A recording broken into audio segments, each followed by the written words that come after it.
बिस्मिल्लाहिर्रहमानिर्रहीम। अस्सलाम वालेकुम। किचन विद गोगा में आज मैं बनाने जा रही हूँ चिकन के कीमे से 2 टाइप के पेटीज़। तो ये 2 डिफरेंट डिज़ाइन में और 2 डिफरेंट फ्लेवर्स में हैं। तो आपने एक ही दफ़ा कीमा बनाना है और इसमें मैं आपको 2 फ्लेवर दे के दिखाऊँगी और 2 अलग अलग डिज़ाइन भी आप इसमें बनाएंगी ईज़िली। अपने घर के लिए बनाएं, अपनी दावतों के लिए बनाएं। तो ये बहुत ही आसान सी रेसिपी है जो आज मैं आपके साथ शेयर करूंगी। तो सबसे पहले हमें चाहिए इसकी डो। तो डो बनाने के लिए मैंने लिया है हाफ़ kg मैदा। उसमें मैंने 1 टीस्पून कलौंजी डाली है और 2 टीस्पून के करीब इसमें सॉल्ट आपने ऐड कर देना है। ये है मेल्ट किया हुआ घी। तो ये तकरीबन हमारे पास 7 से 8 स्पून इसमें जाएंगे, जिसकी वजह से ये हमारी डो जो है बहुत ही ज़बरदस्त सी बनेगी और बहुत सॉफ्ट सी ये रहेगी। तो घी को आपने मेल्ट कर लेना है। मेल्ट करके आपने इसको ठंडा करना है और ठंडा करने के बाद आपने इसको यूज़ करना है। क्योंकि वेदर आजकल ज़रा चेंज हो गया है तो ये घी वगैरह जम जाते हैं, तो ये आपने ज़रूर इसमें मेल्ट करके ही डालना है। उसके बाद ये सब चीज़ें डालने के बाद आपने इसको अच्छी तरह से पहले मिक्स कर लेना है। मिक्स करने के बाद आपने इसको पानी डाल के थोड़ा थोड़ा सा पानी आपने इसमें डाल के आपने इसको बिल्कुल आटे की तरह गूंद लेना है, जैसे नॉर्मली हम लोग आटा घर में गूंदते हैं। तो ये डो बना के आपने तकरीबन आधे पौन घंटे के लिए रख देनी है। अच्छा, अब हमें अपना कीमा तैयार करना है। तो कीमा तैयार करने के लिए लिया है मैंने ये हाफ़ kg चिकन का कीमा। तो ये आपने इसी तरह से बाज़ार से ही बनवाइएगा, क्योंकि ये घर में अगर आप चॉपर में इसको पीसेंगी गोश्त की, अगर आप में बोटियाँ लेके पीसेंगी तो ये वो टेस्ट नहीं देगा जो ये आप बाज़ार से थोड़ा सा कुटा हुआ सा कीमा लेंगी। तो ये देखिए, जब मैंने इसमें कीमा डाल दिया है, इसके बाद हमें इतनी देर तक इसको चलाना है कि इसका कलर चेंज हो जाए। कलर चेंज होने के बाद भी जो गोश्त में पानी सा होता है चिकन के कीमे में या नॉर्मली बीफ में या मटन में, जिस तरह भी आप बनाएं, तो आपने यही रेसिपी फॉलो करनी है। इस तरह से देखें, इसका ये पानी जो होता है गोश्त में, ये भी हमें पूरा ड्राई करना है। जब तक ये ड्राई नहीं हो जाएगा हमने कोई भी मसाले इसमें ऐड नहीं करने।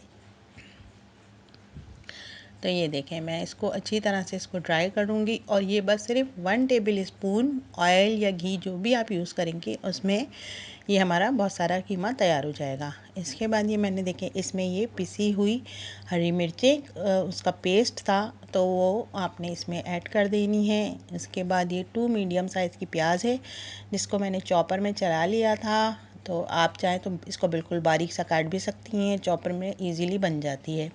ये आपने डाल देनी है। इसके बाद ये 1 टेबल स्पून पिसी हुई लाल मिर्ची है। अच्छा, ये 2 टेबल स्पून के करीब मेरे पास सॉल्ट है। तो ये पिंक सॉल्ट आपने यूज़ करना चाहिए। तो पिंक सॉल्ट हमारे लिए बहुत ज़्यादा फ़ायदेमंद भी होता है और इसका टेस्ट भी अच्छा होता है। तो ये हमने इसमें ये ऐड कर दिया है साथ साथ। अच्छा, नमक मैंने इसलिए इसमें थोड़ा ज़्यादा रखा है कि ये बाकी सारे मसालों के साथ जाके बिल्कुल परफेक्ट इसका टेस्ट आ जाएगा। आप जिस हिसाब से नमक खाती हैं उस हिसाब से इसमें डाल लें। इसके बाद ये कुटी हुई लाल मिर्चें हैं, ये भी मैंने 1 टेबल स्पून इसमें ऐड कर दी है। 1 टेबल स्पून काली मिर्चें हैं और ये 1 टेबल स्पून मेरे पास दक्कनी वाइट मिर्चें हैं पिसी हुई, ये भी आपने इसमें साथ साथ ऐड कर देनी है। तो ये देखें, सारे मसाले हमने जब इसमें ऐड कर दिए हैं, इसको हमने अच्छी तरह से मिक्स कर लेना है। अच्छा, चिकन का कीमा उमूमन बहुत ज़्यादा जल्दी तैयार हो जाता है, तो आपने इसमें बहुत ज़्यादा टाइम बिल्कुल भी नहीं लगेगा। इसके बाद ये हरी प्याज है मेरे पास कटी हुई, तो ये आपने इसमें ऐड कर देनी है। ये तकरीबन 2 से 3 बड़ी साइज़ की हरी प्याज थी, ये भी मैंने इसमें ऐड कर दी है। लेकिन आपने हरी प्याज का जो ग्रीन वाला हिस्सा होता है, ये आपने थोड़ा सा इसमें बचा के रखना है। तो ये मैं आपको बताऊंगी कि मैंने क्यों बचाया था। इसके बाद ये ऑरिगेनो है 1 टीस्पून, ये आपने इसमें ऐड कर देनी है। और आपने इसमें 1 टीस्पून थाइम भी ऐड करनी है। मैं आपको डाल के दिखाती हूँ कि थाइम भी मैंने इसमें डाला था और ऑरिगेनो भी इसमें डाला था। तो ये एक बहुत ज़बरदस्त सा फ्लेवर हमारे पास कीमे में तैयार होने वाला है। तो ये देखें माशाल्लाह से सारी चीज़ें जब मैंने इसमें डाल दी हैं तो ये बहुत अच्छी सी हमारे पास तैयार हो जाएगी कीमे की डिश। इसके बाद इसमें मैंने इसको हल्की आंच पे थोड़ी सी देर के लिए ढक दिया था ताकि ये अच्छी तरह से सारी चीज़ें इसमें पक जाएं। तो ये देखें माशाल्लाह से सब चीज़ें पक के तैयार हो गई हैं। कीमा भी हमारा 5 से 10 मिनट के अंदर अंदर तैयार हो जाता है। तो ये देखें जब ये कीमा हमारा तैयार हो जाएगा इसके बाद इसमें आपने थोड़ी सी जो बची हुई मैंने जो बचा ली थी हरी प्याज का ग्रीन वाला हिस्सा, ये आपने इसमें डाल देना है बिल्कुल एंड में। अच्छा, ये मैंने इसलिए डाला था कि थोड़ी सी जब आप इसके पेटीज़ बना के फ्राई करें तो थोड़ा सा क्रिस्पीपन इसमें रहे और इसका फ्लेवर भी बहुत अच्छा रहता है, थोड़ी ये कच्ची रहती है तो ये देखें। इसके बाद ये मैंने आधा कीमा अलग कर लिया है इसमें से और ये आधा कीमा मैंने इसमें अलग रहने दिया है। तो ये मैं 2 फ्लेवर जो देने वाली हूँ तो मैंने आपको यही बताना था कि आपने आधा कीमा इसका अलग कर लेना है और आधे कीमे में आपने ये बिल्कुल मैश किए हुए बॉयल्ड आलू थे मेरे पास 3 से 4 अदद के करीब, ये आपने इसमें मिक्स कर देने। तो ये देखें जब ये इसमें मिक्स हो जाएंगे तो ये हमारे पास दूसरे टाइप के भी पेटीज़ इसमें बनेंगे और एक सिर्फ कीमे के भी बनेंगे। इसको आपने बिल्कुल अच्छी तरह मिक्स कर लेना है। अच्छा, इस वक्त आपने इसको टेस्ट करके देख लेना है, अगर आपको इसमें नमक मिर्ची थोड़ी कम लगें तो एक अपने हिसाब से आप इसमें ऐड कर सकती हैं। चाहे तो आप हरी मिर्चें बारीक काट के डाल दें और चाहे तो लाल मिर्चें। अच्छा, ये मैंने स्टिक्स थी जो हमारे पास अमूमन बारबेक्यू के लिए हम यूज़ करते हैं या स्टिक बोटी के लिए यूज़ करते हैं। तो ये 3 स्टिक्स हैं मेरे पास। 3 स्टिक्स को जोड़ के मैंने इस तरह से टेपिंग कर ली थी। इस तरह जितने आपको बनाने हैं उतने आप इसमें बना के रख लें। इसके बाद ये मैंने जो मैदे की डो बना के रखी थी तकरीबन 1 घंटे के लिए इसको छोड़ दिया था, ये बहुत अच्छी सी तैयार हो गई है। इसके बाद आपने एक मीडियम से साइज़ का इस तरह से आटे का पेड़ा बना लेना है और इसको आपने इस तरह से सरफेस पे आपने थोड़ी सी ड्राई मैदा डाल के और इसको आपने रोटी बेलनी है। अच्छा, इस तरह से आप ये सारी जो मैं आपको ये एक बना के दिखाऊंगी और इस तरह से आप पहले से बना के सारा एक साथ रख सकती हैं। तो मैं दोनों डिज़ाइन आपको एक एक बना के दिखाऊंगी कि किस तरह से हमने फिलिंग करनी है और किस तरह से इसको रखनी है। तो ये देखें ये मैंने इसकी रोटी बेली है। अच्छा, रोटी को हमने गोल नहीं बेलना है, रोटी को हमें इस तरह से लंबूतरा सा शेप देना है, ओवल सा शेप हम इसमें देंगे। तो ये ना आपने बहुत ज़्यादा मोटी रखनी है ना बहुत ज़्यादा पतली रखनी है, क्योंकि हमें इस पर स्टिक लगा के जोड़नी है। तो ये हमें देखेंगे इस तरह से मैं आपको दिखाऊंगी कि ये बस आपने इतनी सी इसको बेलनी है और इस पर अब हम जो मैंने स्टिक बना के रखी थी 3 स्टिक्स को आपने इस तरह से जोड़ के और टेप लगा लीजिएगा ताकि ये खुले ना। तो ये देखें आपने इसका साइज़ नाप लिया है, ये इतने साइज़ में आपने निशान लगा लेना है कि ये यहाँ तक की बस इनफ है। ये इतनी लंबाई आपने इसकी रखनी है कि स्टिक की जो एंड वाला हिस्सा है ये बाहर रहे और ये इस तरह से आपने सारी बना बना के एक साथ रख लेनी है, तो आपको बहुत बनाना आसान हो जाएगा। उसके बाद ये देखें ये स्टिक्स के ऊपर आपने इस तरह से ये जो आलू और कीमे का बैटर मैंने मिक्स करके रखा था इस तरह से आपने सीख कबाब स्टाइल में इसको इसके ऊपर लगा देना है स्टिक्स के ऊपर। तो ये देखें बहुत ही आसानी से ये लग जाएगा क्योंकि आलू की वजह से स्टिकी सा हो गया, ये आराम से चिपक जाएगा इसके ऊपर आपकी स्टिक्स के ऊपर। और स्टिक्स को आपने इस तरह से लगाना है, टेपिंग इस तरह से करनी है कि ये बिल्कुल एक लाइन में रहें। इस तरह से बिल्कुल ऐसा ना हो कि ये मतलब बिल्कुल ऐसी जुड़ी हुई रहें, इस तरह से रहें कि चपटे स्टाइल में 1 बाय 1 इस तरह से लगें और इस तरह से आपने इसमें टेप लगा देनी है। उसके बाद देखें ये मैंने इसके ऊपर ये आलू और कीमे वाला बैटर लगा दिया है। इसके बाद इसको आपने इसके सेंटर में रख दिया है। सेंटर में रखने के बाद भी इसको आप अच्छी तरह से सेट कर लें अपने हिसाब से और ये इसके बाद ये हमने इस तरह से इसकी कटिंग करनी है नाइफ़ की मदद से। तो ये देखें ये इस तरह से इसकी कटिंग हो जाएगी। अच्छा, मैं आपको बताती चलूँ कि जब ये आप इसकी कटिंग कर लें तो ब्रश की मदद से आपने इसमें पानी लगा देना है। इसी टाइम पे आप लगा दें या चाहें तो जब आप फोल्ड कर रही हों जब लगा दें। तो आप अगर इस टाइम पे भी लगा देंगी पानी इस तरह से ब्रश से तो ये इजीली एक दूसरे से चिपक जाएंगी और बिल्कुल भी आपका बैटर बाहर नहीं आएगा फ्राई के दौरान। तो ये देखें इस तरह से ये आपने इसकी सारी कटिंग कर ली है। अब मैं इसको फ़ोल्ड करने का तरीका आपको बताऊं कि देखें, ये आपने इस तरह से ये बना ली थी। जब स्ट्रिप्स कट जाएंगी आपकी तो आपने ये देखें इस तरह से क्रॉस स्टाइल में आपने इसको बिल्कुल पैक कर देना है। तो ये जब अच्छी तरह से पैक हो जाएगी तो ये देखें इस तरह से ब्रश की मदद से आपने पानी इस टाइम लगाया है, चाहे 1 बाय 1 लगा लें आप पानी, चाहे एक साथ आप स्ट्रिप्स पे लगा लें पानी। तो ये जिस तरह से आपको आसानी हो उस तरह से आप ये बना सकती हैं। तो ये देखिए मैं आपको ये पूरी बना के दिखाऊंगी। इसी तरह से बना के मैंने सारी एक साथ रख ली थी। तो ये आसानी आपको जिसमें हो आप उस तरह से काम करें कि आप आराम से इत्मीनान से बैठ के ये सारी इस तरह से लगा लें एक साथ।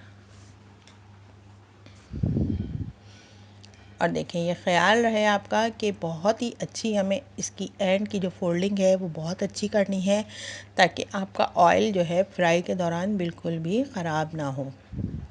तो ये जितनी अच्छी तरीके से इसकी फोल्डिंग होगी आपका ऑयल भी सेफ़ रहेगा और आपकी फ्राई भी बहुत अच्छी से होंगी स्टिक्स। तो ये देखें ये इस तरह से जो एंड है आपको इसको बिल्कुल इस तरह से कवर करके बिल्कुल इसको अच्छी तरह से बंद कर देना है आपको, ताकि बिल्कुल भी ये आपका आलू और कीमे वाला बैटर ऑयल में बाहर ना आए फ्राई के दौरान। ये आपने सारी एक साथ बना के रख लेनी है जितनी भी आपको बनानी है। अच्छा, अब मैं आपको कीमे वाले पेटीज़ का तरीका बता रही हूँ। इसी तरह से आपने एक रोटी बेल लेनी है। रोटी से थोड़ा सा छोटा हम इसका जो है आटे का पेड़ा लेते हैं वो रोटी के साइज़ से थोड़ा छोटा होता है। इसको भी आपने इसी तरह से सरफेस पे ड्राई मैदा डाल के और इस तरह से बेल लेना है, ताकि ये बिल्कुल भी चिपके ना और इजीली आपसे ये बन जाए। अच्छा, इसकी रोटी हमें गोल ही बेलनी है और ये जब थोड़ी सी बड़ी हो जाएगी तो मैं आपको बताऊंगी इसकी कटिंग हमने किस तरह करनी है और किस तरह से हमें स्क्वायर वाले पेटीज़ बनाने हैं, उसमें हमें स्ट्रिप्स का डिज़ाइन किस तरह से डालना है ये मैं आपको सारा दिखाती जाऊंगी। आपको फ्राई करके भी दिखाऊंगी, फ्राई करने का भी तरीका आपको बताऊंगी कि किस तरह से आपने इसको फ्राई करना है। अच्छा, ये जब आप सारी एक साथ बना के रख लेंगी तो आपको बहुत ही इजी हो जाएगा फ्राई करना, ताकि ये आपके पास बनी हुई रहेंगी। बस आपने बिल्कुल गरम गरम इसको फ्राई करना है और गरम गरम इसको सर्व करना है। ये देखें इस तरह से आपने इसकी रोटी बना लेनी है। अच्छा, रोटी बनाने के बाद अब हमने इसकी स्क्वायर शेप में कटिंग कर लेनी है। एक नाइफ़ की मदद से आप इसको स्क्वायर शेप में कटिंग कर लें। तो जब ये हमारे पास स्क्वायर शेप बन जाएगा तो मैं आपको दिखाऊंगी कि हमें इसमें फिलिंग किस तरह करनी है और किस तरह हमें इसके स्ट्रिप्स का डिज़ाइन देना है। ये देखें इस तरह से आपने इसकी कटिंग कर लेनी है। एक साइज़ आप इस तरह से ले लें कि आपको जितना बड़ा पेटीज़ बनाना है। आप ये साइज़ के भी बना सकती हैं और छोटे साइज़ के भी बना सकती हैं, जो आपको पसंद हो आप उस तरह से इसकी डिज़ाइनिंग कर सकती हैं। तो ये देखें ये अब हमारे पास एक स्क्वायर शेप आ गया है रोटी का। जो हमने गोल बनाई थी इसको हमने कटिंग करके स्क्वायर बना लिया है। अच्छा, इसके बाद अगर आपको थोड़ा सा मोटा लग रहा है तो आप इसको थोड़ा सा और पतला कर सकती हैं। तो ये देखें। अच्छा, ये जितना बहुत ज़्यादा अगर पतला हो जाएगा तो ये बहुत ज़्यादा फ्राई करने के बाद हार्ड हो जाएगा, और अगर ये बहुत ज़्यादा मोटा होगा तो फिर ये अंदर से कच्चा रहेगा, जो हमें बिल्कुल भी मज़ा नहीं देगा। उसके बाद इस तरह से आपने इसका एक कॉर्नर जो है वो थोड़ा सा कट लगा देना है। इस तरह से पूरा आपको इसको अलग नहीं करना है रोटी से, इस तरह से आपने इसको थोड़ा सा कट लगा देना है। तो ये देखें इस तरह से ये आपने इसकी कटिंग कर ली है। अच्छा, ये कॉर्नर हमारे पास इसमें जुड़ा ही रहेगा, इसको बिल्कुल आपने इसको अलग नहीं करना है। अब इसका जो ये सामने वाला हिस्सा है इसमें हमने रखना है कीमा जो हमने तैयार कर लिया था। इसको भी आपने ठंडा कर लेना है, गरम में बिल्कुल नहीं बनाइएगा। इसको बिल्कुल आप रूम टेम्परेचर पे ठंडा कर लीजिएगा। ठंडा करने के बाद ये देखें ये मैंने इसका ये कॉर्नर इसलिए इसमें फ़ोल्ड कर दिया था ताकि ये अच्छी तरीके से इसमें बिल्कुल जुड़ जाए और ये बिल्कुल भी इस तरह से कीमा इसमें बाहर ना आए। इसकी आपने अच्छी तरीके से इसको एक इस तरह से बिल्कुल चिपका देना है ताकि ये कीमा आपका बिल्कुल बाहर ना निकले। अच्छा, इसके बाद ये हमने इसकी ये इस तरह से स्ट्रिप्स काट ली हैं। तो ये देखें, इस तरह से आपने इसकी स्ट्रिप्स काट लेनी है। अच्छा, ये 2-3 तरीके से बनता है, आपको जो इजी लगे आप उस तरह से इसको बना लें। तो ये देखें, इस तरह से इस साइड से भी हमने इसकी कटिंग कर लेनी है। और ये कटिंग होने के बाद मैं आपको बताऊंगी कि इसको आपने किस तरह से एक दूसरे से इसको लगाना है पेटीज़ के ऊपर, और किस तरह से हमारा डिज़ाइन बनके खूबसूरत सा डिज़ाइन हमारे पास तैयार हो जाएगा। इन चीज़ों में थोड़ा सा टाइम लगता है, लेकिन ये बहुत ही ज़बरदस्त तरीके से तैयार हो जाती हैं और बहुत ही खूबसूरत लगती हैं। तो ये देखिए, इस तरह से आपने पहली स्टेप्स उठाई, फिर उसके बाद ये दूसरे साइड वाली से उठा के इसके ऊपर रखनी है। तो इसी तरह हमने 1 बाय 1 करते चले जाना है। इसके ऊपर भी आपने पानी लगा के हल्का सा ब्रश की मदद से आपने इसको लगा देना है। और अगर नहीं भी आपने लगाया है तो कोई इशू नहीं है, क्योंकि जब हम इसको फ्राई करेंगे तो हम इसके ऊपर अंडा लगा के ही फ्राई करेंगे। वो भी मैं आपको बताऊंगी कि अंडा इस पर किस तरीके से लगाना है और अंडे में आपने क्या डालना है, जिसकी वजह से बहुत अच्छा सा ये फ्राई हो जाए हमारे पास। तो ये देखिए माशाल्लाह से कितना खूबसूरत सा इसका डिज़ाइन हमारे पास बनता चला जा रहा है। तो ये जब सारा डिज़ाइन बन जाएगा, इसके बाद जो इसकी एक्स्ट्रा साइडें होंगी वो हमें कटिंग कर लेनी है, जिसकी वजह से ये बहुत साफ़ सुथरा सा और बड़ा खूबसूरत सा हमारे पास पेटीज़ बन के तैयार हो जाएगा। तो ये जब ये हमारे पास, ये देखें, ये एक्स्ट्रा यहाँ पे जब निकल जाएगा तो ये आपने इसकी इस तरह से कटिंग करके एक साफ़ सुथरा सा पेटीज़ आपने तैयार कर लेना है। ये देखें माशाल्लाह से कितना खूबसूरत सा ये पेटीज़ हमारे पास तैयार हो गया है। असल इसका जो है फ्लेवर, वो कीमा आपका बहुत ज़्यादा मज़ेदार सा बनना चाहिए, जिसकी वजह से ये खाने में बहुत टेस्ट दे। तो ये आपकी सारी मेहनत वसूल होने वाली है अगर आपका कीमा बहुत टेस्टी होगा और आपकी डो अच्छी बनेगी। तो ये देखें, इस तरह से ये आपका डिज़ाइन माशाल्लाह से कितना प्यारा सा ये पेटीज़ का बन के तैयार हो गया है। तो ये मैंने सारे इस तरह से तैयार करके एक साथ रख लिए थे। अच्छा, ये कीमे के पेटीज़ हैं और ये वाले आलू और कीमे के मिक्स पेटीज़ हैं। तो ये आपने एक ही दफ़ा में दोनों बना लेने हैं, दो मुख्तलिफ़ फ्लेवर्स आपके पास एक साथ तैयार हो जाएंगे। ये आपने घर में बना के फ्रीज़ भी आप इसको कर सकती हैं, बच्चों को लंच वगैरह में भी आप दे सकती हैं, और ये मेहमानों के सामने भी आप इसको पेश कर सकती हैं।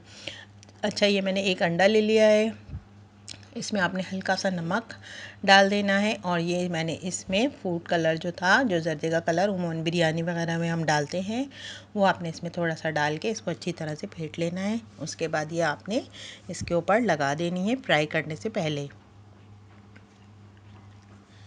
इसके बाद ये मैंने ऑयल, आपको अगर ऑयल में फ्राई करना है आप ऑयल में करें, आपको घी में फ्राई करना है आप घी में करें, तो जिसमें आपको अच्छा लगे। इसके बाद ये हल्का सा इसको, जब घी गरम हो गया था तो मैंने इसमें ये डाल के इस तरह से फ्राई किया। देखिए कलर माशाल्लाह से अंडा लगाने की वजह से बहुत ही अच्छा सा इसका कलर आ रहा है, और अंडा लगाने की वजह से ये बिल्कुल भी आप क्या कहते हैं, ऑयल में ना इसका कीमा निकलेगा ना इसका आलू आपके ऑयल में निकलेंगे। तो ये बहुत अच्छा सा कवर एक कर देता है अंडा लगाने से इसमें। उसके बाद ये सारे आपने 1 बाय 1 फ्राई कर लेने हैं। अच्छा, ये इसको बिल्कुल आपने तेज़ आंच पे बिल्कुल भी फ्राई नहीं करना है, बिल्कुल मीडियम स्लो आंच पे आपने इसको फ्राई करना है, ताकि ये अच्छी तरह से पक जाए और ये जो मैदा है ये भी हमारा कच्चा ना रहे बिल्कुल भी। तो आपने इसको बिल्कुल मीडियम सी आंच पे फ्राई करना है, और आपने थोड़ी थोड़ी देर में आपको इसको देखना है। अच्छा, ये देखें माशाल्लाह से सारे ये तैयार होके मेरे पास आ गए हैं। तो अब मुझे उम्मीद है कि आपको ये वीडियो मेरी बहुत ज़्यादा पसंद आएगी। मुझे दुआओं में आपने याद रखना है, चैनल को सब्सक्राइब करना मत भूलिएगा। अल्लाह हाफिज़।